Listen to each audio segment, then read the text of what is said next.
bom dia, muito boa tarde, muito boa noite. Estamos aqui hoje mais uma vez na Feira Rio Oil and Gas com mais um MXM Podcast. Eu sou o Luiz Felipe Felgueiras, apresentador de hoje, e hoje temos um baita convidado, o Daniel Lassi, da Value Capital, ele que participou aqui no lado da MXM, no nosso M&A, e eu chamei ele aqui para poder fazer algumas perguntinhas para ele sobre esse processo, e acho que vai ser muito rico essa troca que a gente tem aqui hoje. Daniel, obrigado por aceitar esse convite, cara. Cara, eu que agradeço, né? Essa transação foi uma transação muito importante para a gente. Foi uma transação extremamente atípica do processo de M&A de todos nós passamos, né? Dentro da Value Capital, onde teve um engajamento absurdo de todo o time, como também do fundador Maurício Felgueiras. Boa, e é isso que a gente vai descobrir agora um pouquinho mais. Daniel, começando, cara, me conta um pouquinho sobre esse processo. O que diferenciou a MXM das demais empresas de tecnologia que você já fez M&A aqui antes? Um dos principais pontos que destacou nesse processo de M&A foi a visão do dono com relação à cultura da companhia, né? Então, extremamente alinhado com a cultura, e o ponto de maior preocupação dele era o time dele. Então, tem um lado emocional muito forte, que é empresa de dono. Então, na hora que você lida com uma empresa de dono, por sua vez, de tecnologia, então agrega muito mais a questão de dificuldade da transação. Tanto é que foi uma transação longa, né, com vários entendimentos sobre o processo, porque sempre foi reforçado o cuidado dele com time, cultura e cliente. Boa. Mas longa quanto tempo? Foi aproximadamente 2 anos. Bastante tempo, bastante tempo. Quais foram os principais desafios assim que foram enfrentados durante esse processo, ao longo desses 2 anos? Assim? O principal desafio é o processo emocional do fundador, que tem um amor incondicional pela companhia, pelo time e pelo cliente. A atenção que eu via com ele com relação a time, clientes e companhia era absurdo o que eu via como cuidado. Tanto que meu alinhamento pessoal com ele sempre foi, primeira coisa, time, depois cliente, e aí nós vamos olhar em tecnologia.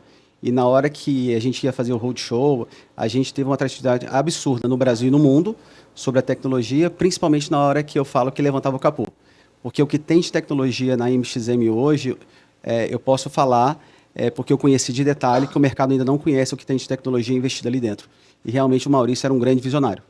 O Maurício é realmente uma figura bem única na empresa, né? Única da empresa. E ele realmente sempre foi uma pessoa que tem um jeito, né, uma personalidade muito marcante. Como é que foi lidar um pouco com esses ânimos, com esses desafios que você acabou de comentar para a gente aqui, nesse processo do M&A? Para mim, eu falo que eu tenho uma posição extremamente alinhada com o que eu desejo, né? E sou super feliz no que eu faço. Porque, além de tudo, eu conheço pessoas fantásticas como ele. Então, foi um aprendizado, foi uma universidade lidar com o Maurício, de ter entendimento, de saber os momentos com relação a temperamento, a relação com relação a número, na hora que a gente ia para o processo de discussão de valuation, pitch com investidores nacionais e internacionais. Então, traz e multimercados. Conforme eu falei, em termos de tecnologia, a MXM despertou até os bancos. Então, grandes bancões entraram para o processo também e quiseram colocar a proposta para a operação. Mas, mais uma vez, eu acho que uma grande vencedora foi a Vela, muito pela questão que ela preserva a cultura da companhia. E era o meu alinhamento com o Maurício. Que bacana. Agora, então, a MXM faz parte de uma holding mundial. E como é que você enxerga, então, agora esse cenário da MXM nessa nova fase, né? Deixando de ser uma empresa familiar, empresa de dono, para agora ser uma empresa que, enfim, faz parte desse grande grupo? Na minha opinião, e sempre tratado junto com o investidor e também como o Maurício, eu acho que foi uma grande catapulta para a MXM, essa operação. Porque, conforme eu falei, na hora que a gente tem uma tecnologia SaaS, como a MXM investiu, eu conheço bastante de sistema. Agora, ver uma tecnologia que funciona em SaaS, que fecha a contabilidade, que fecha financeiro, e ela consegue atender um SG&A multinegócios, eu ainda não conheci na velocidade que implanta. Então, outras companhias já vi funcionando muito bem, excelentemente bem, mas o duration de implantação é um grande desafio. E tem sucesso e tem frustrações. E dentro da MXM, o que me chamou a atenção foi o volume de churn. Então, próximo de zero. Então, um volume de companhias que tem a MXM como fornecedor há mais de 15, 20 anos, deve ter alguma coisa muito boa lá dentro, né? Foi excelente. Para quem não conhece um pouco da MXM, nosso sistema ele é multi-empresa, ele é multi-usuário, ele é um sistema totalmente SaaS, preparado para essa era do Composable ERP, e ele é um sistema usado por grandes empresas aqui no cenário nacional e também no cenário internacional. Daniel, voltando às perguntas, existe uma grande enfim, quero ver de você esse lado, mas existe um ditado de que empresas que possuem o SAP, elas têm um valuation maior no mercado na hora do M&A. O que você me diz sobre isso? Na minha opinião, grande mito. A empresa tem que ter número, ela tem que ter confiabilidade e ela tem que ter gestão. A partir do momento que você tem um RP robusto, exemplo, MXM, me traz uma visibilidade para o mercado, que eu vou ter uma boa diligência, eu vou ter uma boa relação com o investidor, eu vou ter uma boa relação com o cliente. A partir do momento que você não tem a confiabilidade de informação, independente do sistema que for, você vai perder essa credibilidade. No fim do dia, o que é o valor de uma companhia? Fluxo de caixa descontado, projetos que estão sendo efetivados, mercado, são N fatores que vão aglomerar. O que um bom sistema de RP vai ajudar?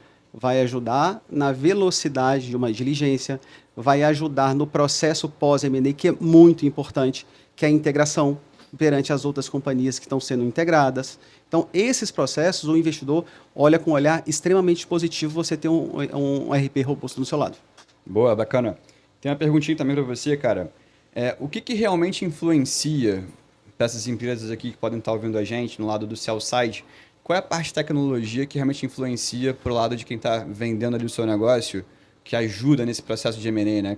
O que na parte tecnológica auxilia o valuation dessas empresas melhorarem? Principalmente, conforme eu falei, quando a gente trata de geração de caixa, né, eu tenho que estar efetivando e tendo um entendimento. Então, em vários processos de M&A que eu estou com estratégicos, esse ano a gente está com um ano recorde de M&A. Então, esse está sendo um grande ano para a gente, Value Capital, em volumes de transações. Parabéns. E na hora que a gente olha isso, o estratégico, ele vai dar muito valor à qualidade da informação. Por quê? Porque ele está avaliando o ganho de sinergia dentro da operação. Na hora que você tem qualidade das informações bem contabilizadas, que vai conseguir ter uma boa diligência, que vai ter uma visão de futuro pós-M&A, isso vai impactar diretamente no valuation. Então, para quem está comprando, está avaliando sinergia. Para quem está vendendo, está olhando geração de caixa. Só que na hora que você se encontra nesse mecanismo, o que vai acontecer?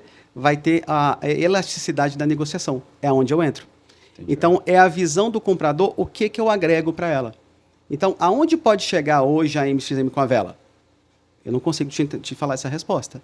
Porque se a gente olhar para o ecossistema da vela e olhar para todas essas empresas sendo assistida pela retaguarda da MXM, ela vai estar muito bem assistida pela credibilidade de uma boa tecnologia que foi criada por um excelente presidente que Maurício conseguiu colocar e pontuar numa governança fantástica que vai entregar para essa solidez. Muito bacana, muito bacana. Na parte da tecnologia ainda, quais são os principais desafios tecnológicos que surgem durante o M&A e como que eles podem ser superados? Eu acho que o principal ponto é muito API. Então, a gente começa a ter muita integração. É normal do dia a dia da tecnologia? Sim. Mas como que você vai conseguir fazer uma diligência em várias companhias é muito difícil. Então, você ter um sistema que lhe apoia numa visão generalista e ter documentação de todas essas integrações ajuda muito no processo. Porque o que a visão do comprador ele vai olhar? A partir do momento que o fundador sair, como é que eu toco aquela companhia? Aonde está o botão de liga e desliga? Né? E vocês podem acompanhar vários processos de M&As frustrados por operações semelhantes. Sai o fundador, não sabe operar a companhia depois. Na hora que você tem uma boa documentação, na hora que você tem um bom suporte de retaguarda, que te dá toda uma estrutura de gestão da companhia, isso te dá visibilidade e horizonte de longo prazo. Quem nunca viu uma companhia ser vendida e vai ter um processo que vai ser, vamos resolver tudo, troca o RP. E quantos foram frustrados? Chega até uma imposição da matriz, né, querendo empurrar algum outro RP que já é o standard lá da operação. Isso realmente é algo... Isso acontece o tempo todo o tempo. E sempre vão ter oportunidades de melhorias futuras, como vai ter possibilidades também de novas fusões. Por que acontece no filme? O filme acontece de comprar uma companhia rentável, tentar alterar a companhia com receitas indevidas, há uma frustração de resultado e essa companhia é vendida novamente. Na MXM, o que você entende que foi talvez um sucesso em relação a esse processo? Na minha visão, a governança bem estabelecida, existe uma governança da MXM e principalmente focada em cliente e focada em time, que traz uma segurança absurda de perenidade. Então, na hora que eu vejo hoje o volume de clientes da MXM dobrar, eu não vejo desafio nenhum. vai manter a mesma qualidade com o time, porque tem uma estrutura de dados e tecnologia escalável muito bem feita. Então, para quem não conhece um pouco de detalhe de RP, existem muitas customizações no mercado. Então, essas customizações vão gerar bastante dificuldade no processo do dia a dia, e principalmente na evolução. E o que eu vi que a MXM não tinha, algo diferencial, que era como base dela. Ela tem como base uma estrutura de administração multinegócios, e ela vai ter customização específica? Vai ter customização, mas extremamente nas pontas, não na base principal da companhia. Entendi. Nesse âmbito, né, de empresa familiar, quando passa por um processo desse, que exige uma certa profissionalização de governança, de compliance e tudo mais, como é que você poderia dar até dicas para essas empresas para elas conseguirem manter esse viés da tradição, da cultura, da empresa familiar ali, e que está agora tendo que passar por um processo de M&A e que depois vai ter que ser cada vez mais profissional? Como é que essas empresas conseguem balancear um pouco esses dois mundos, né, do antigo com o novo? Tá. Gente, eu sou oriundo de consultoria. Né? Eu tenho uma outra empresa que eu sou fundador, que é a Laces Consultoria, que é focada em gestão de companhias, governança, planejamento estratégico, sucessão. Então, a gente vê muito o processo sendo necessário a gente aculturar a companhia para um processo de M&A junto aos fundadores, né? Nunca perder o espírito de dono, né? Então, implantar governança não é perder esse espírito de dono. Isso se confunde muito. Implantar governança não é delargar, é delegar, é criar processo, é ter metas, é ter gestão.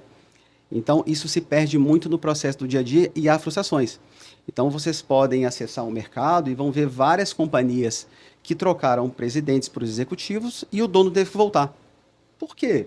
Porque alguém nunca parou para pesquisar o tema, para ter um entendimento. Então, se você está passando por esse momento, é interessante ter análise crítica de companhias que passaram por esse processo, foram frustrados, e vários outros que foram de sucesso. A maioria é sucesso.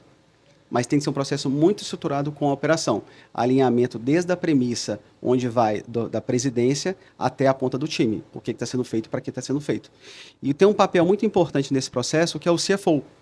O CFO ele é um papel muito relevante e nos últimos anos tem cada vez mais ganhando vitrine, porque ele consegue trazer muito a questão da atenção no caixa, né, e olhando para os processos de crescimento da companhia e trazendo esse reporte para o empreendedor, que muitas das suas vezes o empreendedor não tem esse refino financeiro, e isso traz para a companhia. Tá. No caso da MXM, teve alguma estruturação? Conta um pouco como é que foi durante esses 2 anos, tiveram uma série de mudanças, né? O próprio Guilherme entrou como presidente da companhia. Conta um pouquinho como é que foi na MXM esses 2 anos aí de negociação. Teve um fato atípico, né? Tem uma pessoa que se chama Sérgio Ribeiro, que estava no time, que era o CFO da companhia. Para mim é um caso à parte, porque eu nunca vi um cara que me atende 2 da manhã, às 8 da manhã, às 16, com a mesma disponibilidade de energia. Morando em Málaga ainda, E né? morando em Málaga ainda, né? Eu gostava, inclusive, dos fuso horários, eu durmo pouco, então eu já começava a falar com ele às 5 da manhã. Agora, um outro ponto extremamente positivo é o nível de organização da companhia, né? Eu tenho um ditado que eu brinco o seguinte, né? Se chegar um personal gordo para você, cuidado, deve ter algum problema. E uma empresa de tecnologia em gestão tiver uma retaguarda desorganizada, seria um grande problema. E eu me surpreendi pelo alto nível de organização. Nós conseguimos auditar a companhia num período recorde, né? As grandes empresas, né, que estavam fazendo a diligência na companhia, ela que nos devia tempo, e não ao contrário. Então, em outros processos que a gente está atuando agora em aproximadamente 13, 14 processos simultâneos. E eu posso falar, empresas listadas que eu tenho hoje dentro de casa, eu não tenho a velocidade que eu tive de resposta dentro da operação de MXM. E não acho que a MXM é uma empresa pequena, é uma empresa bem relevante. Boa, excelente, obrigado. Falando um pouco agora do cenário de M&A no Brasil, tá? O que o buy-side está de olho hoje em dia? O que você acha que é o futuro dos próximos anos aí desse mercado no Brasil? Eu tenho uma pessoa do meu time que me acompanha, me ajuda, um dos conselheiros da Laces, que é um cabelo branco, que eu sempre gosto de ter. Então, a minha relação é sempre pessoas mais velhas, que eu acredito muito no aprendizado, né? E essa pessoa, o Jaime Quintana, a gente fala muito sobre a questão da terceirização que aconteceu lá atrás, na década de 80, né? Onde teve um processo de efetivação de resultados, aumento de produtividade e a questão de know-how. O que eu tenho vendo acontecer no momento é que está voltando para essa época, só que num cenário inverso. Está voltando a verticalização. Então, grandes companhias estão voltando a olhar para a sua cadeia e entendendo a verticalização dela e fazendo aquisições estratégicas. Então, de todas as nossas operações esse ano, 90% foi deals estratégicos. E alguns deles com operações que conversam e fazem sentido na integração, na verticalização da cadeia. Porque é simples, não vai sobrar margem.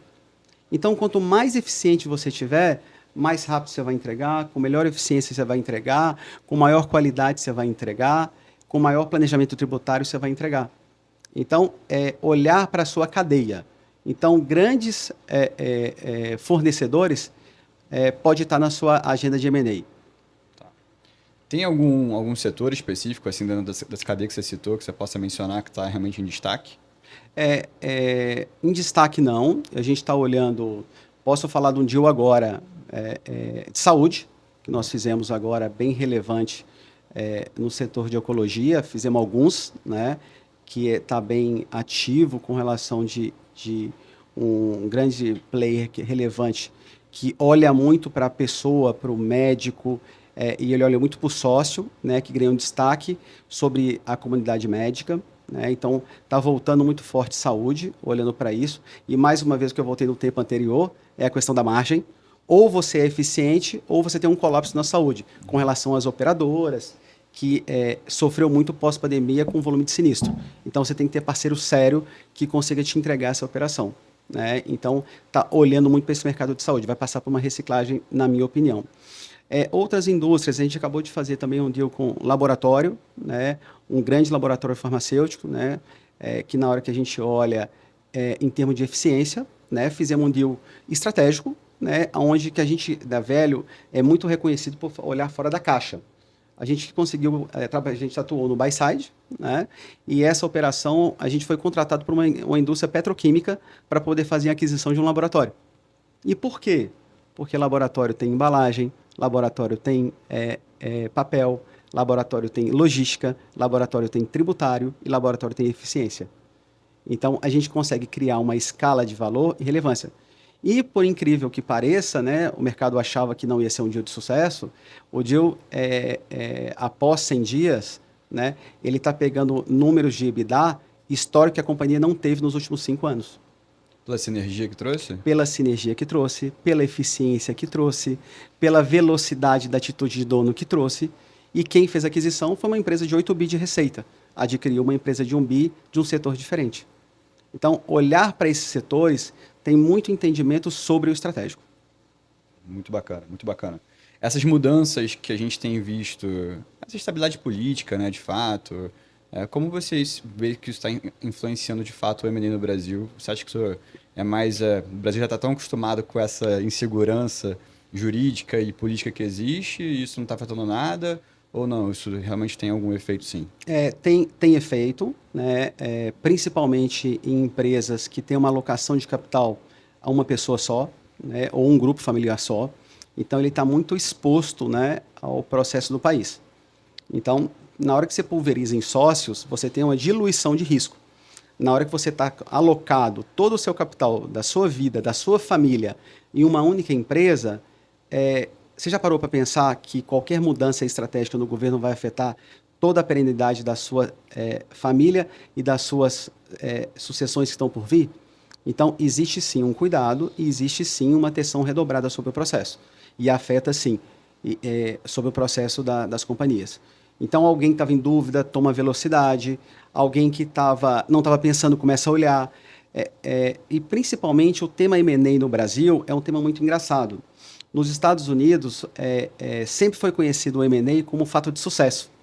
E no Brasil, há alguns anos, era um termo de fracasso. Falar que estava vendendo a companhia quer dizer que estava quebrando. Falar que estava em dificuldade financeira. E eu sempre falo com meus clientes, o maior ativo não é a Coca-Cola. O maior ativo criou uma máquina de vender Coca-Cola. É aquele CNPJ. E muitos empreendedores não olham nem para o CNPJ.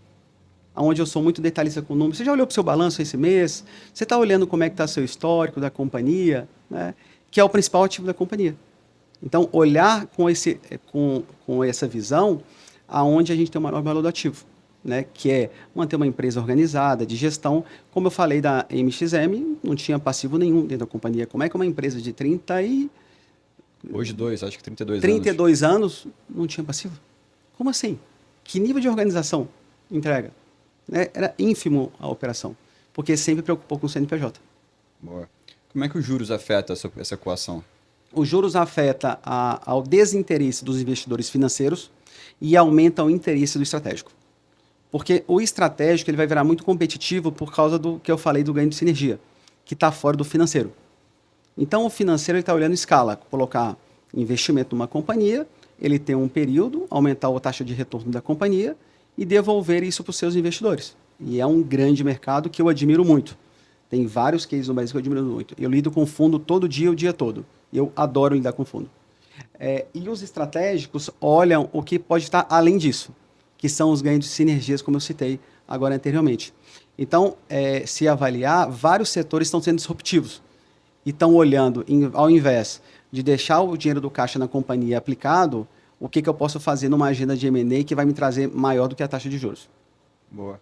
Acho que para muitos empresários que estão aqui escutando a gente hoje, acho que um dos grandes sonhos é chegar nesse processo de M&A e fazer a realização, né, da venda. Né? Acho que quantas empresas já nascem esperando ou almejando a venda para um possível investidor, fundo, quem quer que seja.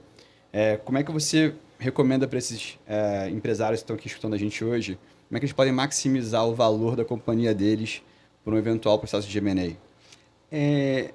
Existem alguns históricos que são interessantes, né, na hora que a gente olha de operações, que empreendedores começam uma companhia hoje, uma startup, né, e veio muito na moda.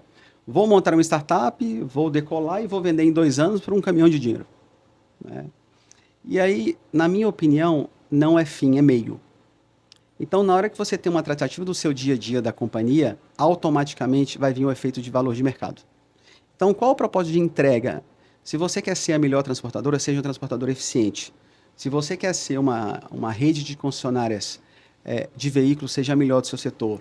Olha para o seu capital de giro, olha para o seu giro de estoque, olha para a sua rentabilidade, a relação com a montadora. Se você é da saúde, olha o relacionamento com os players, olha o crescimento que você está sendo feito, a eficiência que você está trazendo.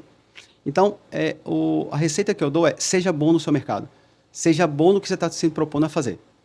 Porque na hora que tiver uma diligência, vai entrar no detalhe e vai entender se você é bom mesmo. E queira vender mesmo, né? E queira vender mesmo. Acho que isso aí também é uma baita de uma lição. É uma baita de uma lição, é isso aí. Saber o momento de sair também não é fácil. E tem que ter muito cuidado. É uma ótima reflexão sua, Luiz, sobre o momento de sair. A gente tem vários cases dentro de casa emblemáticos de companhias com a NBO, uma Non-Binding Offer, que é uma carta de intenção de aquisição, na mesa, um empreendedor levantar e ir embora, e esse empreendedor voltar comigo 2 anos depois, com um valor de dívida ou um valor de equity que não supera nem lá atrás 10% do valor da operação. A gente teve um caso recente, o ano passado, que esse cliente teve uma proposta em 2018 de 100 milhões de dólares pela companhia, vender 100% do ativo. Nós vendemos o ano passado por um acerto do passivo da companhia. Então, no intervalo de 5 anos, ele perdeu 100 milhões de dólares. Então, saber o momento certo da companhia, de venda da companhia, é uma arte. E na hora que eu lido para o empreendedor, eu falo com ele, aonde ele deve dedicar tempo na operação. Ele vai ter gás para poder rodar a próxima jornada? Ele tem sucessão que vai entrar para poder substituir a operação? O momento de aquisições, ele vai assumir uma agenda de aquisições? Como é que ele está olhando para a execução? E aí ele tem que ter o desapego. E é esse desapego que é o que ele mais sofre. E é nesse desapego que ele costuma perder as oportunidades. É vender um filho, né? É vender um filho. E só que ele tem que saber a hora de deixar o filho andar sozinho, sem ele. E que pode chegar num espaço, enfim, um lugar muito maior, alcançar um patamar que ele jamais imaginou, quem sabe, né? Até porque eu tenho uma frase que quem cria, quem destrói. Então, o que quer dizer? Se você está pronto para aquela jornada, não tem problema nenhum. Agora, você tem que saber com o seu CPF se você está pronto para aquela jornada. Porque a dedicação que você teve nos últimos 30 anos, você vai precisar muito maior para os próximos 30. Não existe uma fração de tempo que vai ser reduzida. Porque agora a empresa está estável e não vai precisar de mim. Balela. A empresa sempre vai precisar do dono. Tem conhece o Bruno Nardon, eu vou falar dele? Sim, grande pessoa. Pô, Conheci ele maravilhoso. recente agora num evento. Ele tem uma frase que eu acho muito bacana, né? Ele fala que tem o tipo de pessoa que leva a companhia do 0 para o 1, que é aquela pessoa que, pô, palpa toda a obra, tem que trabalhar na camada operacional, estratégica, tática. Depois a companhia chega num patamar que tem que ter um outro tipo de profissional que vai levar a companhia do 1 para o 10, que são outras jogadas que têm que ser feitas, são outras decisões que precisam ser acertadas. E tem o terceiro tipo de profissional que faz a companhia ir do 10 para o 100, que já precisa de um outro set de skills, né, completamente distintos. Então, seria maravilhoso ter profissionais, fundadores, que tenham essa habilidade de chegar ali, tirar do zero, né, para um patamar ali do 8, 10. Isso já é algo impressionante, você ter um profissional que nem esse. Mas chega a hora que, se esse profissional ele quer realmente fazer a empresa prosperar, enfim, chegar num patamar de 100 ou até mais do que isso, talvez ele chegue justamente esse momento desse profissional, desse fundador, ter que falar, olha, acho que chegou o momento de eu passar meu filho adiante. Perfeito, excelente reflexão sobre esse processo. Eu sou super de acordo com essa reflexão e falo mais. Eu sempre falo com meus clientes, e principalmente empresa de dono. As pessoas que te trouxeram até aqui, na grande maioria, não vão te levar no próximo estágio. E é esse cuidado que tem que ter. Né? Então, tem que estar muito alinhado e ter o entendimento do seu time. Porque da mesma forma que é você para a companhia, é o time para a companhia. Você tem que ter um alinhamento com essas pessoas de cada etapa do processo que você está passando. E você conseguir construir com elas. E esses soft skills, eles vão ter que ser evoluindo. Porque o mesmo time que foi da fundação, ele tem que ter uma soft skill de manutenção. E aí ele tem que ter uma evolução de soft skill de abrir novos horizontes. E será que você tem tudo isso dentro da sua companhia? Será que você está olhando muito mais pelo lado paternal de proteger o time? Ou você está olhando pelo lado frio de entrega? Só vale lembrar que esse time toma conta da companhia. E se ele tiver mal escalado, a gente tem um problema generalizado. Sem dúvida. Até uma pergunta, assim, para quem eventualmente está preparando um M&A. Como que a pessoa deve avaliar se ela deve fazer um exit de 100%, se ela deve fazer um exit de parte da companhia? Tem alguns pontos, algumas perguntas que essa pessoa deve fazer para si mesma para poder pensar numa eventual percentual de negociação? Excelente reflexão, excelente pergunta. Eu falo, primeira pergunta é, que momento você está da vida? O que você quer fazer?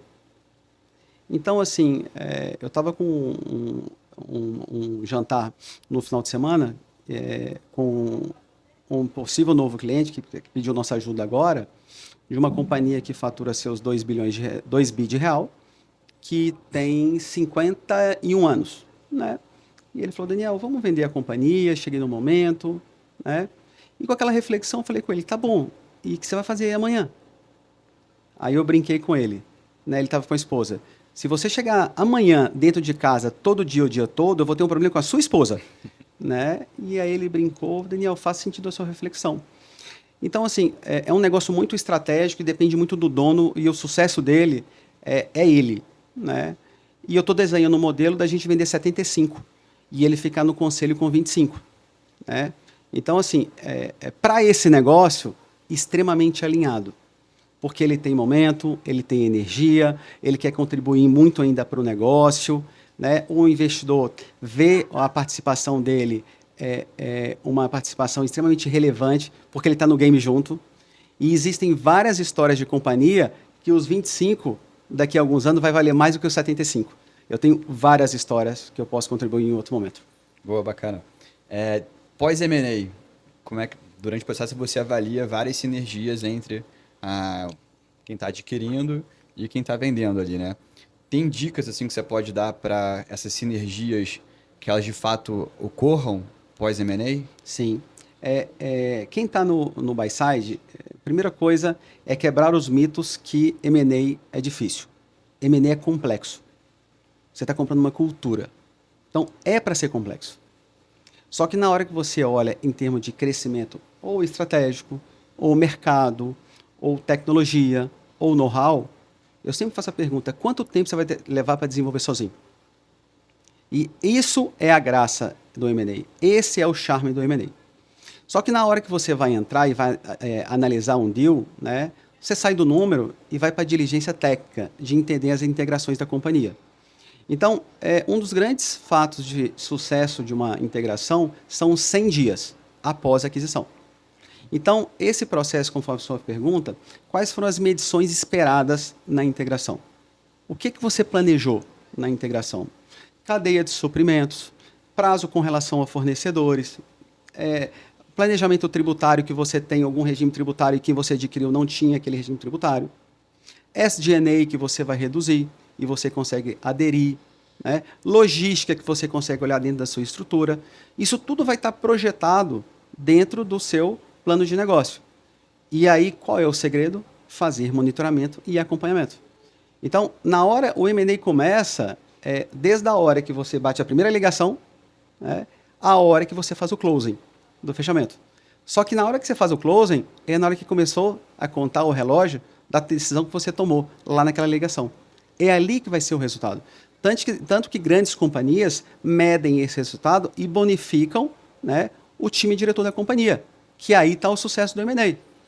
Então, se aquela companhia tinha 20% de EBITDA, né, com um nível de crescimento de receita de 15% ao ano, e fez uma aquisição da companhia, e aquela mesma companhia foi para 35% de EBITDA, e saiu de 15% ao ano de crescimento para 25%, foi um grande sucesso da operação. A gente fez uma transação esse ano no mercado pet, na parte industrial. Fizemos uma transação com o maior fabricante do setor de alimentação pet do Brasil, né? Na hora que a gente olha o número, é um negócio assustador. Então, assim, eu tenho um nosso cliente que foi no sell side extremamente feliz, o buy side extremamente feliz, porque o principal alinhamento foram valores nesse caso. E eles olharam, porque o que ele gastaria para poder desenvolver a tecnologia daquele player e aquele player para desenvolver todo o canal de escoamento, canal logístico, canal de integração com o mercado, eu estou falando de uma empresa de 100 milhões de receita com uma empresa de aproximadamente 5 bi de receita. Então, na hora que você pesa isso, você catapulta essa companhia. Análogo ao que eu falei antes da MXM. Muito bacana. Quando esse investidor, quando alguém está vendendo a companhia, quando avaliar se vale a pena fazer earn-out ou se garantir ali apenas no valor da transação que a investidor ou quem está adquirindo propõe? Quando saber se realmente earn-out vale a pena ou não? Acho que a cerne é essa da pergunta. Eu acho que a principal resposta é quando você tem certeza de entregar. Essa é a principal. Depois vem a segunda. Que plano que você está executando? Então, assim, eu sou defensor do earn-out, só que o earn-out ele tem que estar muito alinhado na premissa, tanto do planejamento como da estruturação jurídica da operação. Eu nunca faço um M&A sem bons advogados. Então, eu não sou advogado, tá? E adoro não ser advogado, porque eu posso criar coisas fora da caixa. Só que eu tenho grandes advogados ao meu lado que me protegem na estruturação dessas operações que eu crio. E isso é um dos grandes nossos pontos de sucesso. Então, na hora que eu desenho bons earn-outs alinhados com bons advogados que vão estar desenhando esse earn-out juridicamente em seus contratos definitivos, pode ser um grande aparato de crescimento. Exemplo, esse case que eu fiz agora é um case com earn-out de operação. Porque eu tiro uma companhia de 100 e vou para 500. Para que eu vou vender 100% dela agora e se eu tenho todo o gasto para poder entregar? Não faz sentido. Eu tenho uma entrega à contribuição da companhia extremamente relevante. E tem que quebrar um mito também, existem exceções, claro, que o comprador não gosta de pagar earn-out. É um mito. Se eu compro uma companhia com 50 milhões de EBITDA e eu alinho o earn-out para essa companhia chegar a 150 de EBITDA, automaticamente esse valuation vai sair de X e vai para 3 vezes X. Então, esse comprador, sendo um comprador sério, ele vai ter todo o orgulho de pagar esse earn-out para esse empreendedor. Inclusive, fazer novos negócios. Porque ele teve confiança de execução, que é um ativo raro hoje no mercado.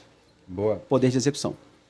Quais práticas de compliance são vitais para essas empresas que estão querendo ser vendidas? Toda a parte de clareza institucional da companhia é muito importante. toda a parte de alinhamento interno do que você permite e o que você não permite, né, são muito importantes. Qualquer ponto que você está desalinhado com o seu time, né, em colaborar para frente, né, pode ser negativado durante o processo. Então, o que você permite e o que você não permite? Então, já passamos por problemas já em alguns clientes, e eu olhava lá no fundo do olho do meu cliente, e você não foi conivente com isso? Então, essa pergunta sempre faça. Cuidado nas atitudes que você vai tomar dentro da sua companhia, porque isso pode ter um peso lá na frente. Tendo clareza do que você quer, documente o que você não aceita. E lá, como eu falei na nossa empresa de consultoria, um dos nossos projetos é planejamento estratégico, e tem muitas empresas que não dão valor a isso. Mas eu priorizo muito o valor da companhia. Na hora que eu entro em uma companhia, eu gosto de ler quais são os valores. Ali está o valor do que o dono permite e não permite. E ali fala muita coisa do que ele está hoje alinhado e do que ele permite dentro da companhia e não permite na companhia. Isso é muito importante, o valor da companhia lá no Recursos Humanos, aonde vai passar para a cultura da companhia o que pode e o que não pode ser feito. E isso vai ajudar muito no compliance. Maravilhoso. Daniel, já de antemão, queria te agradecer muito a toda a contribuição que você fez aqui para todos nós, né? Acho que foi muito rica essa troca. A gente começou nesse podcast com uma tradição que o entrevistado anterior deixa uma pergunta para o próximo entrevistado. E vou fazer aqui a pergunta da Isabela Costa, do IBP. E ela lhe pergunta: estamos em meio a uma transição energética globalmente, migrando de energias não renováveis para um futuro de energias renováveis. Com que grau de otimismo você vê essa transição no Brasil? Eu vejo um grande otimismo, né? Vai ter uma mudança cada vez mais, e eu acho que abre possibilidade de mudança de mão na hora que você tem o mercado de inovação. Então, você abre novas oportunidades de novos entrantes no mercado, seja ele fora do setor e seja ele do mesmo setor, onde ele está trazendo inovação para dentro da cadeia, né? E isso traz eficiência para o processo, o que vai trazer eficiência para o usuário na ponta. Então, eu acho extremamente benéfico para toda a cadeia. E a visão, o Brasil, né, e eu sou um brasileiro nato, perguntam quando que eu vou sair do Brasil. Para mim, nunca. Eu adoro esse país. Né? E uma das coisas que eu mais gosto é o empreendedor. Então, na hora que a gente está nesse processo de inovação com um país tão empreendedor que é o Brasil, né, ele traz N oportunidades que estão nem ainda mapeadas em termos do processo. Né? E o setor, ele abre grandes oportunidades. A gente tem feito algumas operações com a Colômbia e eu estou lidando bastante com empresas do setor da Colômbia e essas interligações com o Brasil, e eu vejo também grandes possibilidades e pontuações de cada cultura com relação ao setor. O melhor do Brasil é o brasileiro, né? O melhor do Brasil é o brasileiro, sem dúvida. Isso é nato nosso. Daniel, muito obrigado. Foi muito rica a troca. Pessoal aí que ouviu a gente, se gostou também, curte, compartilha esse podcast. E é isso, meu amigo. Muito obrigado. Obrigado a você. Eu que agradeço a vocês da MXM. Desejo grande sucesso pela trajetória e quero ver vocês aqui para frente cada vez mais, porque os números aqui devem se multiplicar e vocês têm uma obrigação, entregar esse sistema de tecnologia para um volume muito maior de clientes. Porque isso ajuda muito a gestão do brasileiro. O brasileiro precisa dar mais valor à gestão. E o brasileiro perde muita eficiência das companhias pela ausência da gestão. E a gestão está associada diretamente a um ótimo sistema de RP. Muito obrigado. Só para concluir, pergunta para o próximo entrevistado aqui que vai sentar na sua cadeira aí. Muito obrigado. Na hora que a gente está olhando para o mercado brasileiro, em N setores, né, o que você acha hoje num processo que a gente está tendo um grande volume de empresas sem sucessão? Então, existe um grande volume relevante de empresas sem sucessão e isso necessita, né, de um processo de transição. Né? Como é que você vê essa transição dessas companhias? Perfeito. Escute o próximo episódio para ver essa resposta. Obrigado, Daniel. Até a próxima. Obrigado, até a próxima. Valeu.